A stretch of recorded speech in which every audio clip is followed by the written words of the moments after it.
Hello and welcome to the Eating Disorder Therapist podcast. This is a podcast to help you find peace with food and overcome disordered eating. And I'm Harriet Frew, aka the Eating Disorder Therapist. And I'm so excited to share with you all kinds of stories, tips, information and guest interviews to help you on your journey in finding peace with food. So thank you so much for listening today. Now today I have a guest on the show and I am talking to Erin Washington, host of the wildly popular podcast Squats and Margaritas. And Erin's upcoming book, From Pain to Purpose, Finding Meaning in the Mess, is a second edition of her previously released book, Squats and Margaritas. In this new edition, Erin details her journey through 20 years of an eating disorder and finding body peace and acceptance at the age of 38 and finding her life's purpose during the global pandemic. Squats and Margaritas was written when Erin felt compelled to share a new method of working out that produced proper results. For years, Erin exercised rigorously and deprived herself of many foods and activities, and it wasn't until she found balance that she achieved both physical and mental well-being. And at the time of releasing the first edition, Erin believed that she was writing from her highest form of self. And then the global pandemic hit, and her purpose shifted immensely. So Erin was called to start weekly Instagram live conversations early on in the pandemic and was having real conversations with her followers about daily struggles, including being in lockdown with young children and how hard it was to maintain a workout or a schedule and much more. These conversations led Erin to her weekly podcast, Squats and Margaritas, conversations to help women feel seen and inspired to find their own purpose. So I'm really looking forward to speaking with Erin today as her story is very relatable to many of you. Erin will be talking about her eating disorder recovery journey and particularly how she changed her relationship with exercise and working out. Erin is going to speak about finding her purpose in life and how anyone can do this. And she is going to share her best body image tips and some wisdom for mums raising daughters. Let's get to the conversation. Hi, Erin. Thank you so much for coming on the podcast today. Thank you so much for having me today. So, Erin, can I get you to introduce yourself to the listeners, please? Absolutely. I'm Erin Washington. I'm an author. I'm a mom of two, and I am the founder of Blue Butterfly Foundation, which is a nonprofit that provides mentorship and advocacy for teen girls who are struggling with body image and self-worth, which was something that I struggled with for 20 years. Wow. Yeah, no, thank you. And yeah, Blue Butterfly Foundation sounds fantastic, actually. Could you say a little bit more about that? Is that sort of like information online or workshops, or how do you run it? Well, it was kind of an extension of my story. I struggled for 20 years and there was no place for me to go. I struggled with anorexia, bulimia, just not having any self-worth. And at that time in my life, I was not going to talk to my mom about it. I was super defensive. And I just kind of pictured me going to therapy, maybe like talking to a man and feeling like he wouldn't get it.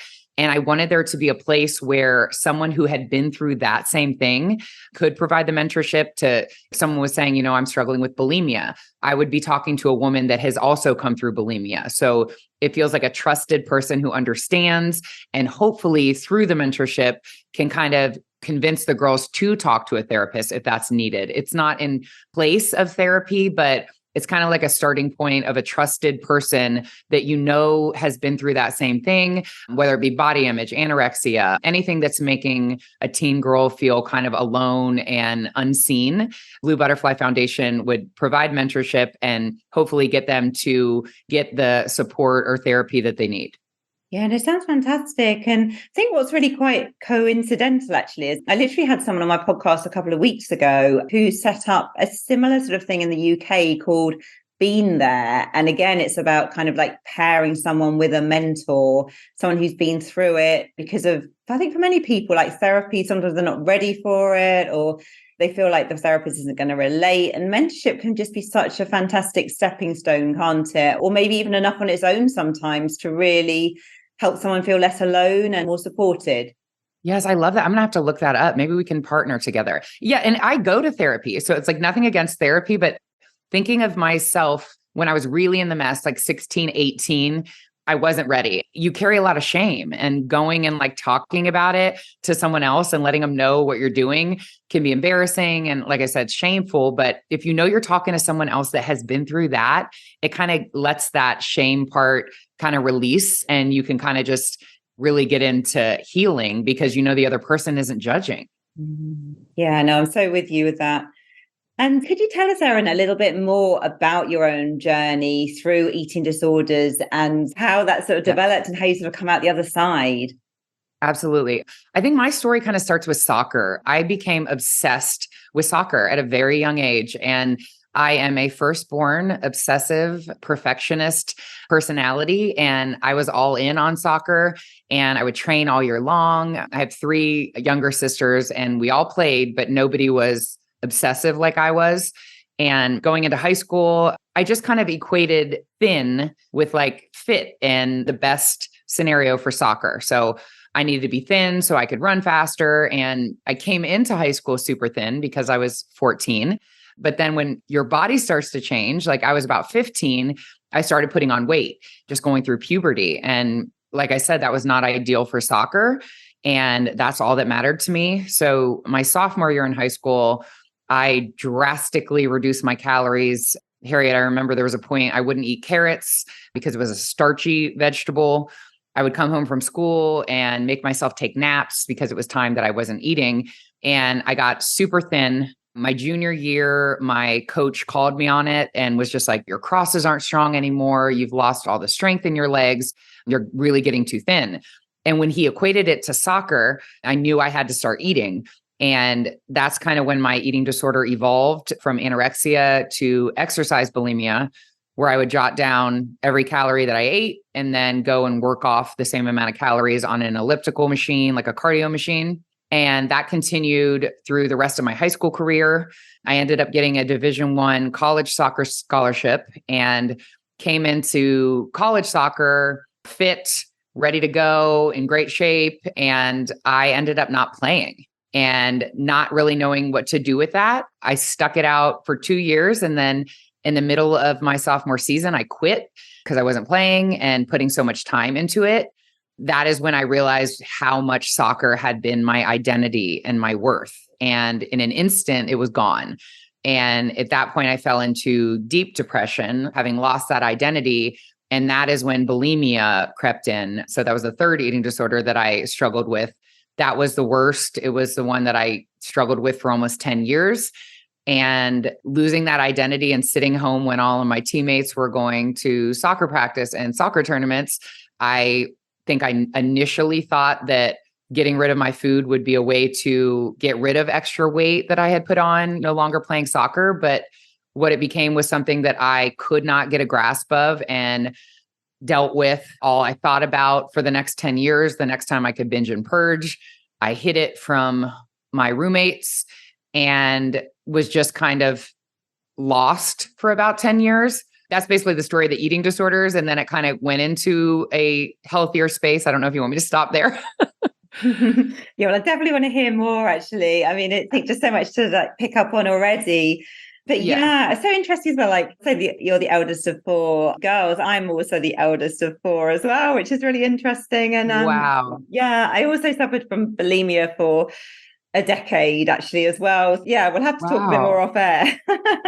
Yes, so much in common. It sounds for you, though, as well. Like, I can really hear how soccer had been so important for you. So when you weren't able to play, it must have been an incredible grief, actually, and loss of that identity and friendship and your whole purpose and meaning. 100%. And that's when eating disorders creep in, when you lose your identity or if you lose a relationship or a big like life change. And I didn't realize how much I was putting into soccer until it was gone. And it wasn't like it was gone at the end of my career. I mean, I just quit one day and was like, well, I'm not playing. So I quit. And then it just hit, like I was the soccer player and it was like, now what? So I kind of just isolated myself. And the thing with my bulimia, I don't know how it went for you, but no one was thinking that I had an eating disorder because I was actually heavier. I had thrown off all my hormones from binging and purging, and I was kind of just like puffy. And you could obviously see something was off, but no one was thinking eating disorder because I wasn't thin. I did experience something quite similar, actually. And I think it's very isolating, isn't it? Because I think when you are I had a similar experience to you, and that I had anorexia first, although for me that was quite brief actually. And during that period, a lot of people were really concerned, and people sort of asking me if I was okay, et cetera, et cetera. And then once I sort of weight restored and went into bulimia, then definitely I kind of looked, well, I didn't know if I looked healthy. I think I was puffy, probably a bit like you, but I was weight restored. So everyone just assumes that kind of everything is fine. And I don't know if this is true for you, Erin, but I know for me, back in the day, I was such a chronic people pleaser. And what I used to show the outside world compared to what went on behind closed doors was just two black and white worlds apart, really. So I would present often as the kind of the happy person who was coping with everything, but behind closed doors I was really, really struggling. And is that something you resonate with? Harriet, we're the same person. Yes, exactly. I didn't even get into it, but in high school I was homecoming queen, I was prom queen.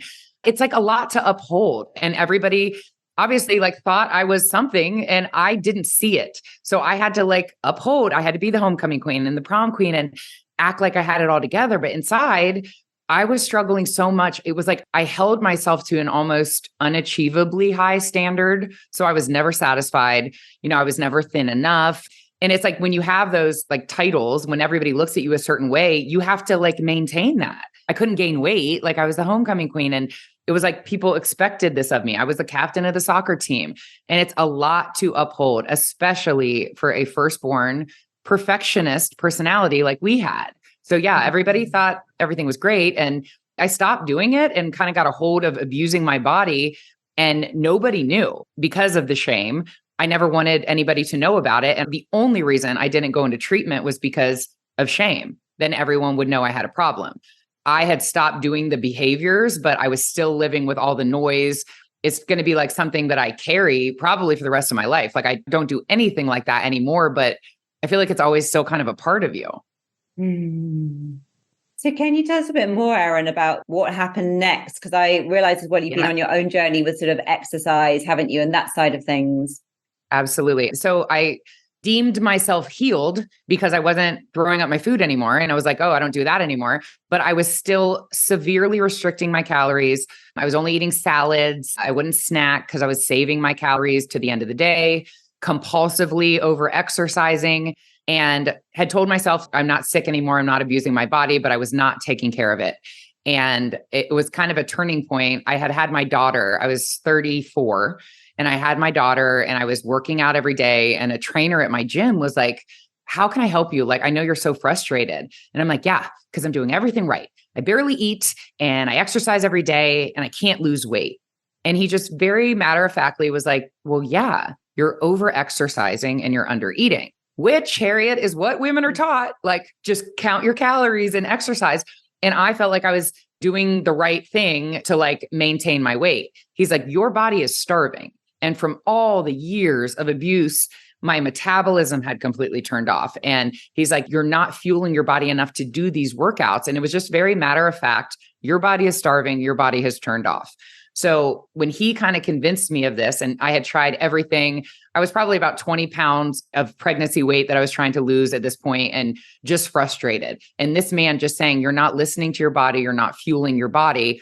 I trusted him. I started eating, and eating when I was hungry, which was a new concept for me, instead of just ignoring my hunger cues. And I stopped all the crazy obsessive cardio and put a more emphasis on strength training. And my body just kind of went to the set point where it is supposed to be. And I have been able to maintain a healthy body by taking care of it, listening to my hunger cues, not exercising 7 days a week, basically the opposite of how I lived for 20 years. From 16 to 36, it was just eating disorders, calorie restriction, over exercise. And then at about 36, I finally started just honoring my body, listening to my hunger cues, just taking walks, not running for PRs and making sure that, I burned a certain amount of calories. It just became about movement and eating when I was hungry and stopping when I was satisfied. And I wrote my first book about how I was able to, at that point for me, it was maintain my physical ideal by taking care of my body. And then when I put that book out, the eating disorder community came for me, as they should.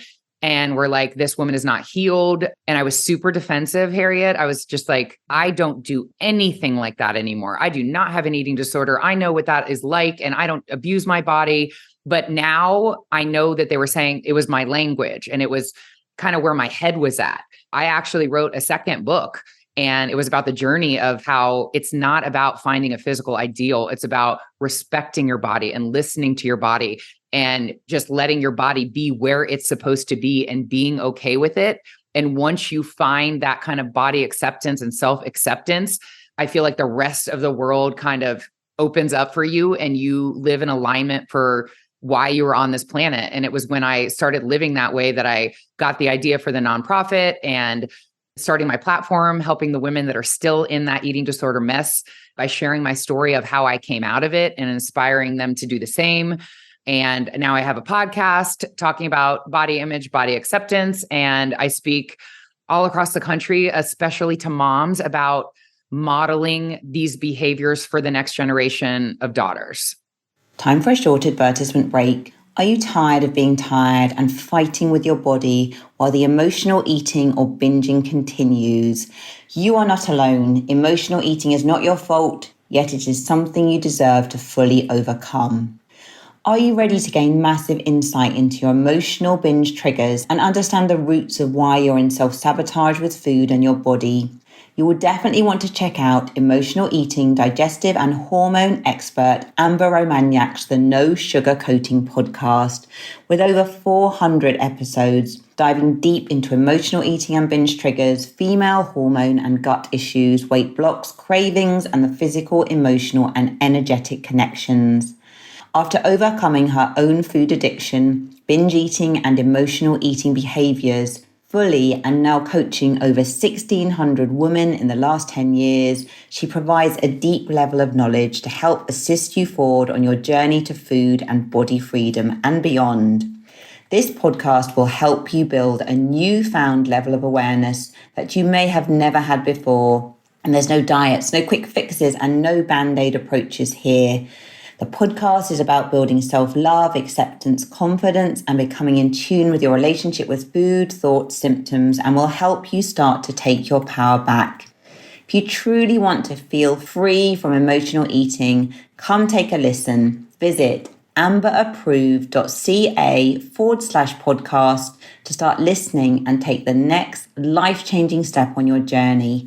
You are not alone. You've got this, and you can break free. You can check out a wide variety of resources, a free emotional eating quiz, one-to-one coaching support, and more about body freedom at amberapproved.ca. The links are in the show notes.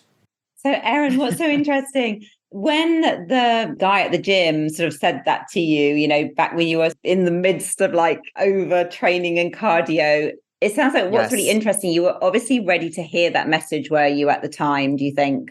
I had tried everything. And I hate talking about this part because it sounds so like I was just in pursuit of a physical ideal. But at that point I was, and I share it to say women that are struggling and over exercising and under eating in pursuit of a physical ideal, I never found it. Like abusing your body, it was ironic that I happened to find the weight that my body was supposed to be at and that I'm easily able to maintain by taking care of my body. I feel like women are we're taught like you have to starve yourself and you have to restrict and you have to over-exercise. And I am finally at a healthy, happy place by taking care of my body, being intuitive, listening to what my body needs. Maybe it's not going for a run. Maybe it's taking a nap. Just listening to your body and just accepting and giving it what it needs. And I've just come to this point of self-acceptance, almost like giving myself a break, when for 20 years, all I did was punish myself in pursuit of this physical ideal. And then I would be happy. And I never found it. And finally, just listening to my body, honoring my hunger cues and not abusing it anymore. And even though I wasn't abusing it with bulimia and anorexia, I was still over exercising. I would never take a day off. I was still starving myself, thinking that that was how you were supposed to live your life. I found this taking care of my body. And like, that was the message. Like anyone that's just on the treadmill every day, abusing their body, you're never going to get there wherever you're trying to get until you start just honoring your body and accepting where your body is. it's just going to be a fruitless effort of restriction and depriving yourself and living that way. You don't have to live that way. That's not what it's about. And it took me 2 books and 20 years to find this kind of peace. And I share everything now just to show if I can come out of it and what I used to do to myself, anyone can come out of this. They're really encouraging words. So Erin, I'm really interested as well. Like, obviously you wrote your first book and you got some feedback from the ED community. But I think what was really incredible actually is that you were able to kind of pivot. And I'm sure it was not easy at the time to receive that feedback and to really go inwards and reflect on where you were, etc. But you were able to do that, which I think is really amazing and obviously enabling you to do the work today. But how did you begin to kind of go about that process? Because I can understand in the beginning that you would have been very defensive probably and thinking, well, what's everyone going on about? I was super defensive. And it was because I was like, I'm finally saying these things out loud. I was so vulnerable. Like I said, I was never going to tell anyone, especially the bulimia. That was like what I was holding the most shame about. I wasn't doing it anymore. And I was like, oh my gosh, at least thank God nobody found out about it. When I wanted to write my first book, it was like what I had just said, like I have found out that it's honoring your hunger cues, eating when you're hungry, eating more often, lifting. So I was going to put out that book. And a writing coach was like, are you a trainer? Are you a nutritionist? And I'm like, no. And she's like, is there a story? Because you have no credibility. Like, why would anyone listen to you? She's like, if there's a story of how you found this balanced lifestyle, and I fought her on it, Harriet. I was like, no, because shame. And then finally I wrote it and I was so vulnerable. And so putting something out there, I was describing the most shameful things that I did that I never thought I was going to share. So somebody coming at me for that book when I was so vulnerable, it hurt. And I was defensive because I knew I wasn't doing those behaviors anymore. And I was so upset to get like negative criticism when I was being so vulnerable and authentic. And I didn't need to share all that. But I mean, it took probably 2 years of defending my honor on Amazon. And anytime people gave like bad comments, like this woman is not healed, because I was taking it as the physical. And they're like, her language, like I'll say this, when I used to describe, I didn't say it today because I'm cognizant of it, but just to show you, when I used to describe myself when I was bulimic, I would say I looked like I was in a fat suit of my body, like a makeup. And I remember I was on a podcast. She was like, ooh, I was like, tell me if I'm not saying the right thing. I'm trying to like paint a picture. And she's like, your language is very fat phobic. So I had to really be like, think about it. And I wasn't intending to be that way, but my language, and probably because I didn't go to therapy, I just stopped doing the behaviors. I wasn't healed. And I mean, I just got to the point when you totally love and accept yourself, you can say, my bad, like you're right. And when I wasn't at that place of self-acceptance, you just feel like you have to defend and no, I'm right. And I didn't mean it like that. But once you get to like self-acceptance, it's like, oh my gosh, you're exactly right. I was using fat phobic language. It wasn't my intention. And it's funny because I use the word pivot too. When I wrote my second book, I was speaking in Denver last month and a woman like stood up and she's like, can I just say, you keep saying pivot. She's like, it's not a pivot to like write the second book. She said, it's a rise. And I was like, ooh. And she's like, a pivot is like you went the wrong way. She's like, you're learning. It's a rise. And you realized it. And then you put out the second book because you were being responsible. And I was like, ooh. So now I do say it's a rise. And I have a platform and a responsibility that if I have learned this, that I have to be cognizant of that and put out the right information. And you can't accept it. And you have to be defensive if you haven't come to a place of self-acceptance. But very recently, just accepting myself as who I am. And I mean, I'm almost 42. I feel like this is a very recent finding of self-acceptance. And I wasn't in love with myself and accepting of myself when the first book came out. So I was super defensive, but it's like now, okay, that's okay that I didn't realize I was being that way. And I can accept that about myself and make this rise now. Yeah, I love it. Arise. I'm completely with you. So Erin, could you say a bit more as well about the sort of finding your purpose bit as well? I mean, I think it's really coming out through so many of the things you've talked about already, but I understand in the sort of pandemic, you became much more engaged with your audience and kind of listening to what people were wanting. Is that right? And then that kind of has led to the development of some of the things that you've been doing. Yes. Like I said, once you just put out whatever you're carrying shame about, and I can tell you, whoever's listening to this right now, what is that thing that you're still carrying? And it doesn't matter if it's not happening anymore. Like I hadn't done those behaviors in 10 years when I wrote my book, but I was still carrying it and I was carrying the shame of it. Whatever you're still carrying, I'll give you a hint. It's whatever you're thinking of right now, release it. You have to write it, tell someone. You don't have to write a book, write it in a journal, release it to the universe so that the rest of your life and your life's purpose can open up to you. Once you release that shame, exactly why you're on this planet will come through to you. And for me, it was like you said, it was during the pandemic. I honestly, Harriet, was just struggling with a 2 and a 4-year-old. And I was going live on Instagram, like, what in the hell am I supposed to do with a 2 and a 4-year-old when the schools are closed and the playgrounds are closed? And I was just kind of like going live with other moms, like, what are you doing? Like a mom would be like, for example, scavenger hunt, have them go out and find a stop sign and a pine cone. And I'm like, yes, this is good. Next week, I'll go live again and we'll talk about momming in a pandemic. And it became like a little talk show, but I had no intention of anything except entertaining moms. We couldn't go out together. It was a pandemic, and sharing like strategies of moms that were at home and what they were doing. And I did it for about, I want to say 2 months. And unbeknownst to me, there was a program director at the biggest radio station in Washington, D.C., who was watching me every week. And she called and offered me my own show on Podcast One. And that's how the podcast was born.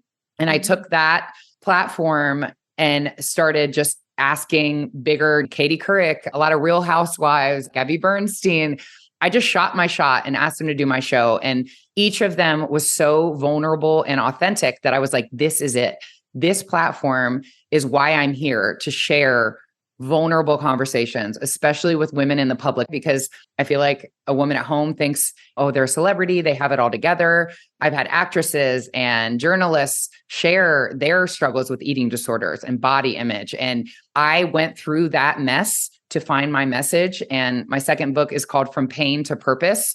I know I went through that now to be able to come out on the other side and share my story and use my platform to share other women's stories so that other women that listen will feel seen and not alone.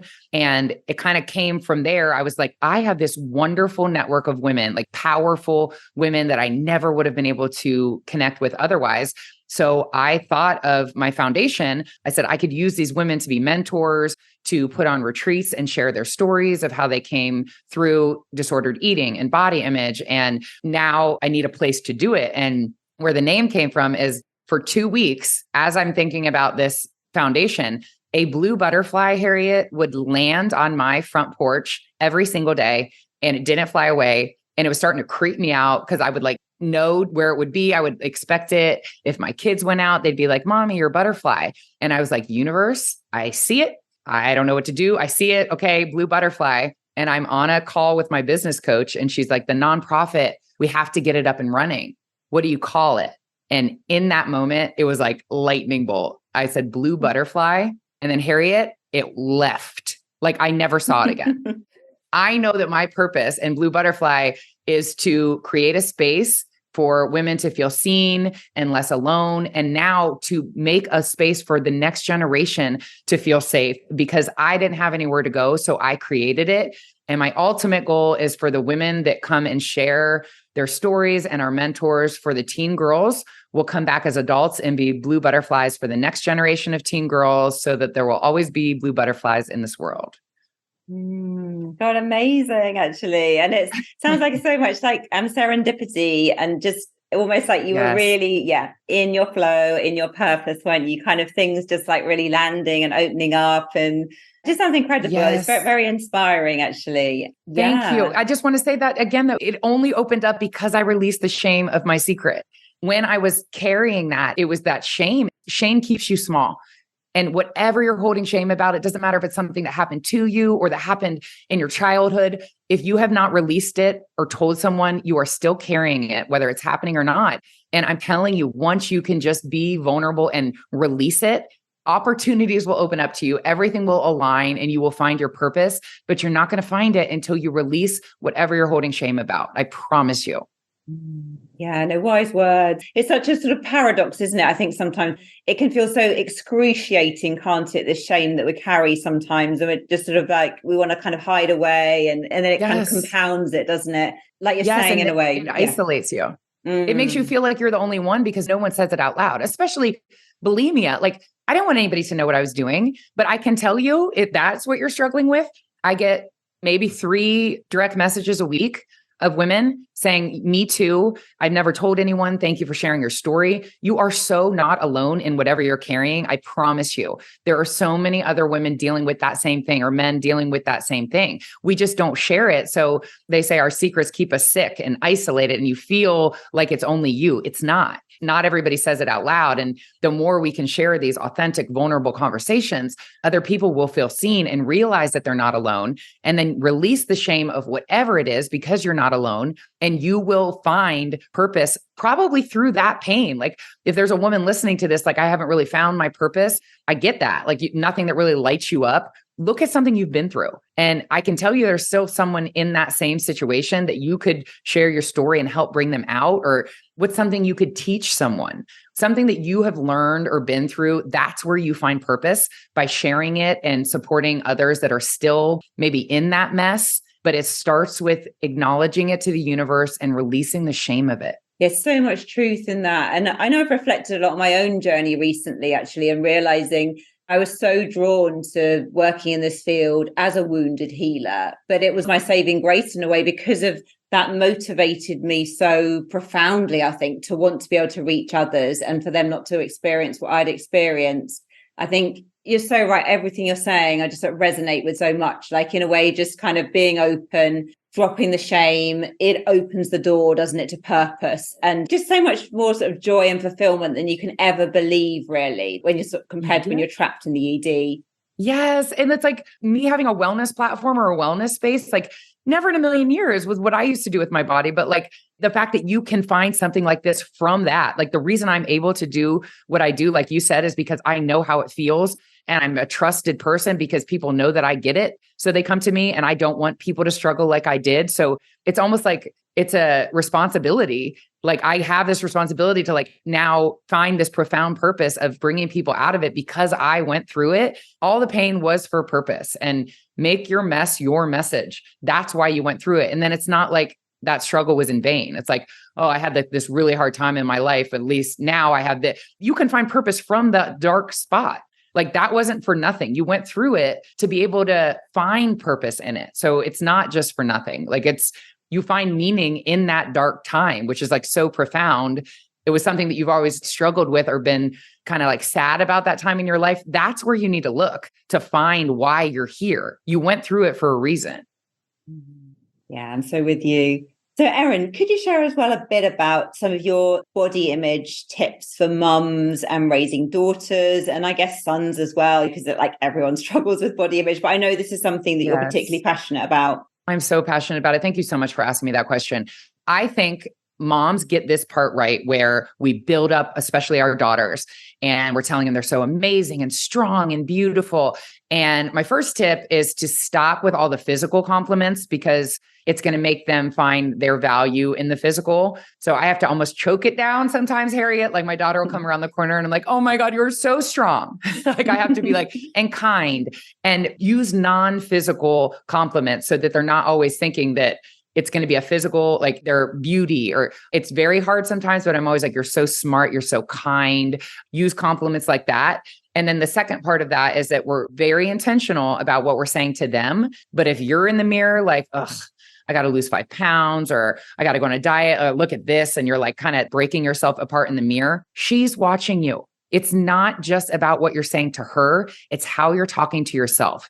And if you're always on a scale and you're stepping up and you're either happy or sad, you're showing your child that our worth is determined by this little machine that we stand on. We're either happy or sad based on what this machine says. We need to not just be intentional about what we're saying to them, but what we're saying to ourselves, how we're talking to ourselves, and what we're modeling.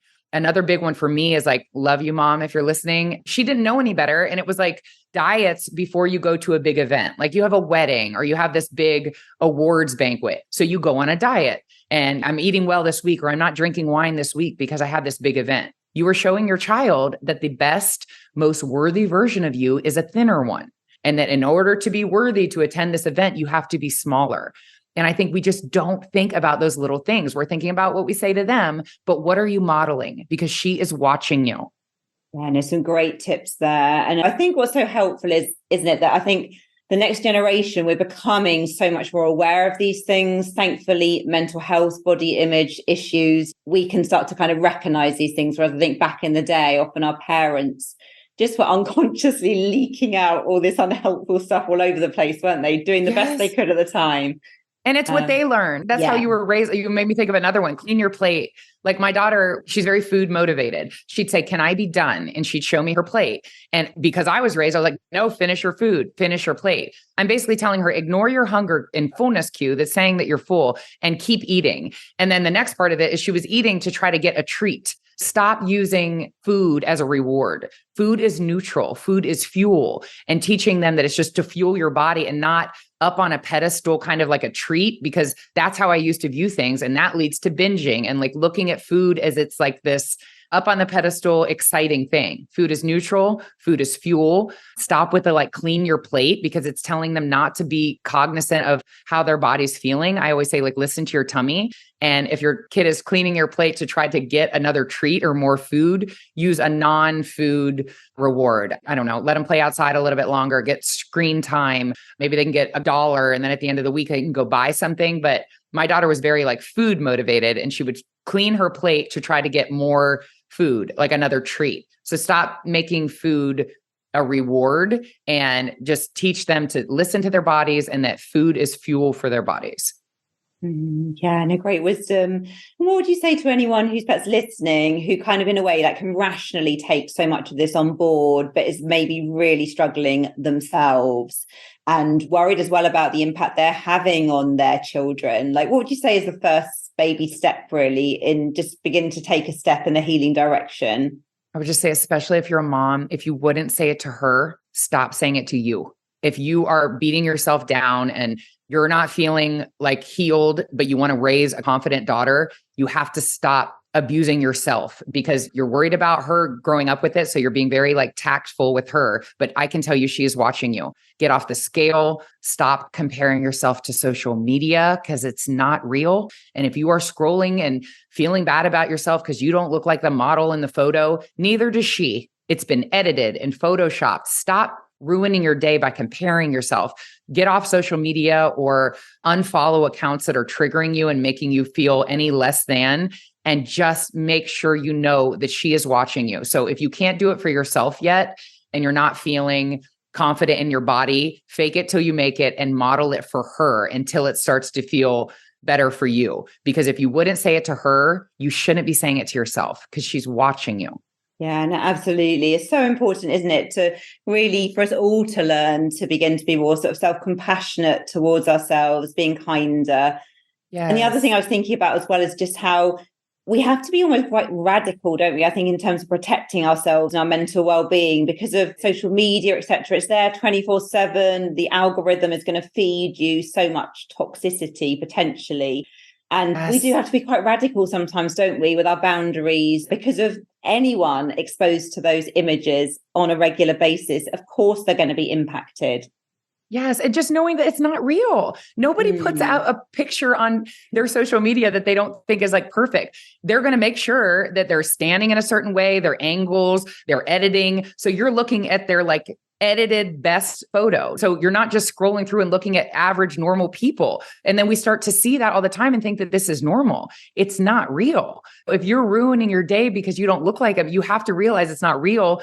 Unfollow any accounts that are triggering you. Also, please get off the scale, because that number used to just dictate if I had a good or a bad day for so long. Even if I was feeling good, I'd get on, you see a number and then you have a bad day, or you see a number and then it's a good day. Nobody knows that number. It is so much more than a number on a scale. Just go by how you feel in your body. Don't even look at it. And please don't model for your children that we step on a scale and that determines if we're having a good day or a bad day, if we're happy or we're sad, because she is going to be living her life the way that you do. You are modeling what a woman should be. And if you don't want that life for her, you have to stop modeling it in yourself. Hear, hear. So, Erin, where can people find you if they want to find out about your books, listen to your podcast, find out more about the Blue Butterfly Foundation? Can you sort of tell us, please? Absolutely. I'm mostly on Instagram. My Instagram is I am Erin Washington.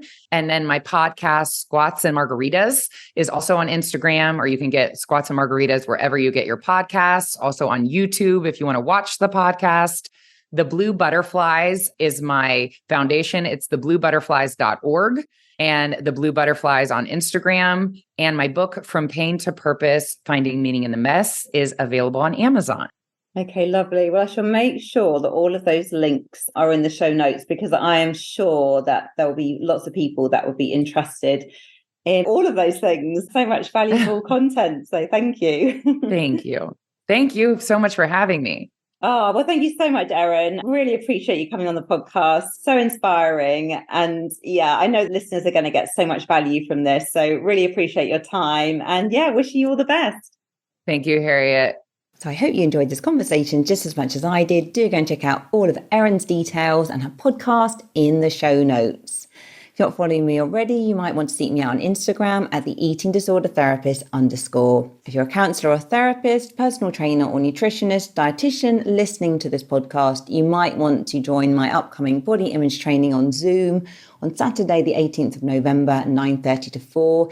Do get in touch, harriet.fruit@gmail.com, if you would like to join that training.